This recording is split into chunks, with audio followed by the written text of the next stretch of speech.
buen día para todos. Muy bien. Bueno, cambio de día hoy. Exactamente, cambio de día. Sorprendemos. Exactamente, exactamente. ¿Qué tiene para nosotros en esta jornada? Bueno, en realidad siempre es interesante hacer como un correlato de todo lo que hablamos todo el tiempo con qué pasa en la realidad y hacemos un ping-pong por ahí de hechos de tránsito que se vienen sucediendo y bueno, la verdad que por ahí hacer ese repaso es bastante lamentable.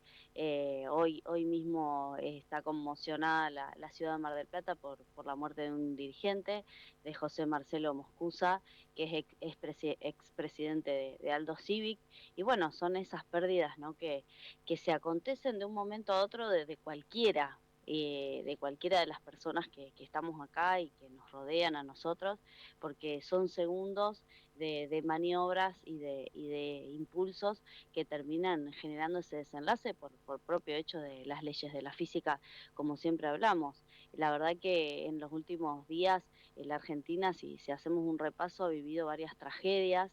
eh, por ejemplo, la sucedida con el camión hace unos 15 días sobre la ruta 9, donde un camión despista por algún hecho mecánico y termina cruzándose de carril y en el medio embiste dos autos y Ujú. después se prende fuego.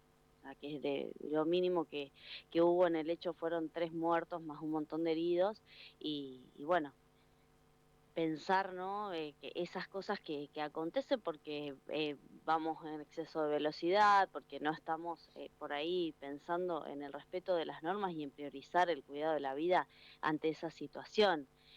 Unos días atrás también habíamos tenido la situación de este colectivo en Misiones, que un Ujú. conductor alcoholizado, que después se escucha además un audio donde él tenía claras intenciones de terminar con su vida o estaba realmente muy alterado emocionalmente, en vista a este colectivo, falleciendo 9 personas en ese hecho, ¿no? Y ahí aparece también otra variable para entender de la realidad y que a veces siempre mencionamos y parece algo un poco abstracto, ¿no? Esto de que la emoción nos hace manejar de una manera determinada y tenemos que ser conscientes de eso y de lo que puede generarnos un poco chequear esto de cómo estamos y si estamos en condiciones de manejar, pudiendo decir que no, también pudiendo buscar otras opciones y no manejar si estamos en un estado realmente de ese desborde emocional o de Claro. estrés o de cansancio, o bueno, lo que siempre mencionamos, ¿no? Poder observar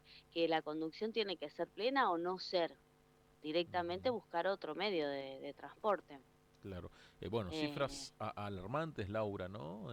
Varias provincias que van buscando declarar la emergencia vial, pero cifras muy, pero muy... y algunos casos muy particulares, esto que marcabas, la cuestión de emisiones. Bueno, esta semana también en provincia de Buenos Aires, este hombre que lamentablemente termina chocando de frente y pierde la vida toda una familia. Bueno, situaciones muy, pero muy lamentables que se vienen dando. Ujú.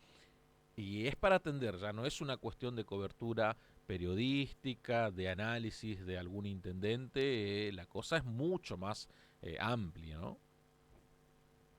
Sí, pone en evidencia justamente que hay algo más, que no son hechos aislados, son circunstancias donde se repiten las mismas conductas, que son anómicas, que son que no respetando la ley, por ejemplo, como el que mencionabas vos, el choque que se produjo con un Renault 12 que Ujú. cruza un semáforo en rojo en una ruta y una Volkswagen Amarok que viene a 160 kilómetros por hora. Son como combinaciones de, bueno, Sí, sí, cada sí, uno sí. haciendo lo que quiere parecería, y la consecuencia es dramática, porque fallecieron los padres de la familia y había 3 niños también que participaron de esa escena, con lo cual es desgarrador desde cualquier punto de vista. Eh, Ahí hay que justamente entender que la problemática es muy grave y qué hacemos para revertir esto, porque hay que justamente empezar a pensar seriamente no solo en el control, que obviamente el instrumento que tiene nuestra sociedad y cualquiera, que es sancionar a quien no está cumpliendo las normas.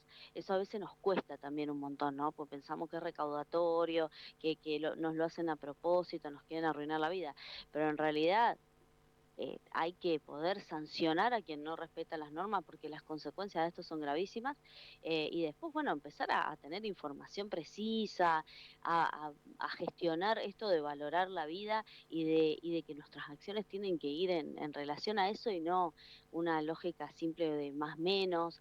Hace también unos meses acá pasó en la provincia de Santa Fe que dos niños de 13 años en la localidad de Cerodino estaban conduciendo una moto porque ya es común, o sea, se había vuelto común en esa localidad que los niños en lugar de la bici usaban la moto.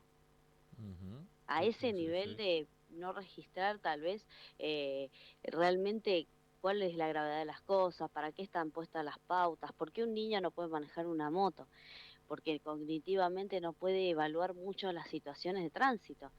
Y sin embargo, bueno, ahora en esa localidad están trabajando muchísimo en materia de educación, de control, y ahí se observa que se han revertido esas prácticas que se estaban multiplicando. Bueno, tal vez tenga que ver con eso, y declarar la emergencia vial ha sido un instrumento que ya hemos tenido, que ha servido justamente para institucionalizar, por ejemplo, la Agencia Nacional de Seguridad Vial, pero estamos siempre tomando decisiones sin evaluar mucho De de lo que atrás. decidimos, Ujú. porque ahora queremos sacarla a la agencia.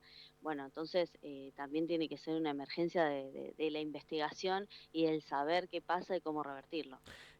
Laura, el otro de los puntos a observar y que lamentablemente se dan estos contextos, ¿no? De recesión, de crisis muy pero muy fuerte, tiene que ver con el envejecimiento del parque automotor en la República Argentina, con todo lo que eso conlleva, ¿no?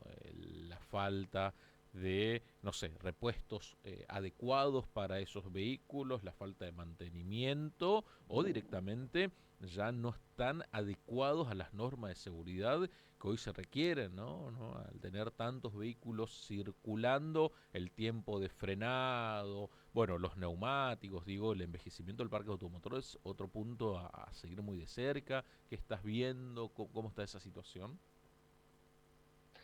Sí, yo creo que se va a dar todo un sistema de esto que decimos de vehículo, vía de circulación y quien conduce, bueno, va a ir en un amplio retroceso más entendiendo nuestra cultura vial, porque bueno, obviamente se vuelve cada vez más inaccesible y difícil el mantenimiento correcto de los vehículos, implica realmente un dinero que no tiene ninguna proporción con un sueldo o con lo que las personas pueden gestionar como ganancia personal, entonces obviamente eso incurre en el deterioro constante de los vehículos y también en usar, por ejemplo, más motovehículos como un vehículo alternativo. No nos olvidemos en cuestión de vehículo o de movilidad, ya la lógica, que también subió de una manera exponencial el costo del transporte público. Ujú. Entonces, se vuelve así como cómo vamos a llegar de un lado al otro, va a ser lo que pinte.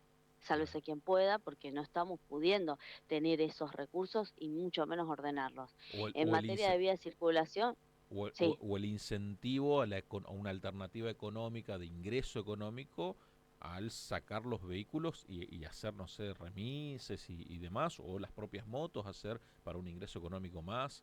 Digo, es todo un combo muy grande, ¿no?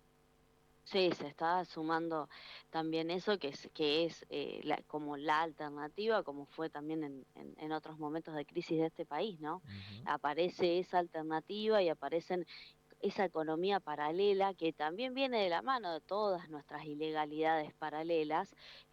Bueno, es una legalidad paralela más, esto de consumir a veces y de sin estar enmarcado en una ordenanza ni nada, el hecho bueno, de conducir vehículos y de que esos vehículos sean pseudo remises, pseudo servicio público, porque el servicio público se vuelve inaccesible Claro.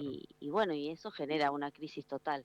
A esto le sumamos lo que siempre mencionamos de la infraestructura, que el gobierno nacional declaró que no iba a hacer más obra pública, por lo tanto eso es solo deterioro de un sistema que es muy difícil de mantener y sostener. No sé, va a ser realmente multimillonario recuperar en algún punto la seguridad en nuestras rutas y vías, y ahí hay una emergencia que ya también Santa Fe intentó declarar en varias oportunidades y que es gravísimo en nuestra provincia, porque ni siquiera se está permitiendo que las provincias realicen esas obras. Ujú. Entonces, es como medio una trampa mortal. Y a eso se le suma, bueno, todo la desregulación que se intenta hacer de esto. Por ejemplo, hablábamos de los vehículos y se intenta sacar la RTO.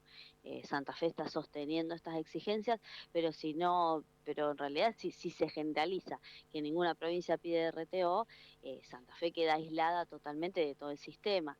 Entonces es difícil a veces sostener estas situaciones no haya nadie que revise en qué estado está un vehículo que circula. Había Laura, sido un gran avance eso.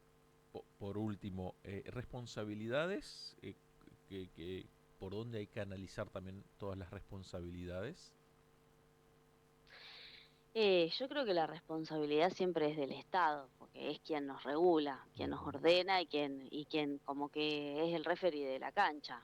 Pero bueno, nosotros estamos jugando también en esa cancha vial, entonces hay que jugar con responsabilidad, desde las escuelas hasta las familias, todo es ahí donde se construye esta movilidad, este hacer y no minimizar porque a veces parece muy simple, se corta por el hilo más delgado y tiene que ver siempre con negociar el riesgo en la seguridad vial, bueno, empezar a revertir eso. Laura, como siempre, muchísimas gracias por estos minutos. Gracias a ustedes y seguimos la semana que viene. Será hasta la próxima semana. Un abrazo grande. Pasaba Laura Lobo, especialista en seguridad vial. Es la hora 8 con 30.